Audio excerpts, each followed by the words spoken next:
السلام علیکم دوستو، آج کی ویڈیو میں ہم دیکھنے جا رہے ہیں کہ ڈرامہ سیریل ارطغرل غازی کے چوتھے سیزن کی 5ویں ایپیسوڈ میں کیا کچھ ہوگا۔ دوستو، ہم نے دیکھا تھا کہ چوتھی قسط کے آخر میں گورنر عارف زلجان اور طبیب عارف سے کہتے ہیں کہ وہ حانلی بازار بیچ دیں۔ اس کے جواب میں طبیب عارف فوراً کہتے ہیں کہ یہ ارطغرل کا ورثہ ہے،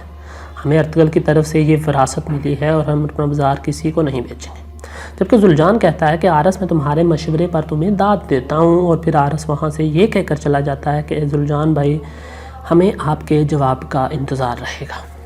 ناظرین، اس کے بعد آپ دیکھیں گے کہ سمکو اپنے غلاموں کو جنگل میں لے جا رہا ہوتا ہے۔ سمکو کا آدمی چور غلام کو بہت زور سے کوڑے مار رہا ہوتا ہے، جس پر وہ چور غلام درد سے تڑپ رہا ہوتا ہے، جس پر ارطغرل اس سے کوڑا چھین کر اسے مارنا شروع کر دیتا ہے اور سمکو کو کہتا ہے کہ میں ظلم کے خلاف چپ نہیں رہ سکتا۔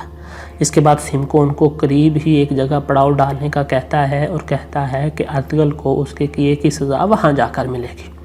دوستو، اس کے بعد آپ چابدار قبیلے کا منظر دیکھیں گے، جہاں اصلاحان خاتون اپنے مرکزی خیمے میں اسما خاتون سے کہتی ہیں کہ مہمانوں کے لیے خیمہ تیار کر دو، جس پر بہادر صاحب کہتے ہیں کہ میں امیر سعادتین کے حکم پر آیا ہوں اور ہم یہاں مختصر قیام کے لیے نہیں آئے۔ اس پر بہادر صاحب کی بیوی کہتی ہے کہ اصلاحان خاتون، تم جانتی ہو کہ ہماری روایات میں مہمان ان کو کہا جاتا ہے جو رشتہ دار نہ ہوں، ہم آپ کے رشتہ دار ہیں، لہٰذا رشتہ داروں کو مرکزی خیمے میں ٹھہرایا جاتا ہے۔ اس پر اصلاحان خاتون کہتی ہے کہ جب تک میں اپنے قبیلے کی سردار ہوں، ہمیں کسی کی ضرورت نہیں ہے۔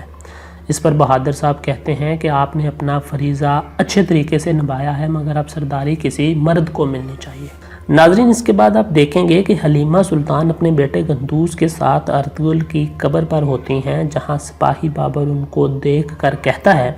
کہ اے میرے اللہ، کاش ارطغرل بائی کی جگہ پر میں مر چکا ہوتا،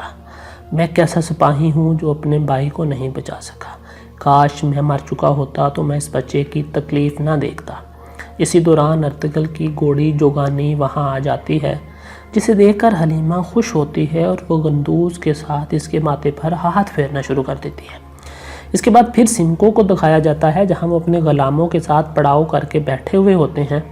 سمکو ارطغرل سے کہتا ہے کہ تم مجھے بہت مہنگے پڑے ہو، مگر لگتا ہے کہ مجھے ابھی کچھ اور صبر کرنا پڑے گا۔ پھر سمکو اپنے آدمی سے کہتا ہے کہ ارطغرل کا خاص خیال رکھنا، یہ بہت چلاک آدمی ہے۔ اس کے بعد حلیمہ سلطان جوگانی پر بیٹھ کر قبیلے آ رہی ہوتی ہے، تو قبیلے کے لوگ ادھر ادھر سے بھاگ کر آتے ہیں اور کہتے ہیں کہ ہمارے سردار کی جوگانی آ رہی ہے، اور لوگ خوش ہو جاتے ہیں۔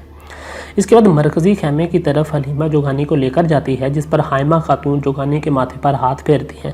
اور کہتی ہیں کہ یہ ایک بہادر ساتھی ہے، ہم اس کی دم کاٹ کر ارطغرل کی قبر پر لگائیں گے، جو کہ ہماری روایات کا حصہ ہے۔ اس کے بعد ہم دیکھیں گے کہ امیر سعادتین کوپیک اپنے خیمے میں بیٹھے ہوتے ہیں اور زلجان ان سے ملنے آتا ہے، جس پر امیر سعادتین کہتے ہیں کہ یہ اتنی جلدی کیسے آ گیا، ضرور اس کو عارس نے ڈسا ہوگا۔ زلجان سعادتین سے کہتا ہے کہ جب سے ارطغرل شہید ہوئے ہیں ہم پریشان ہیں،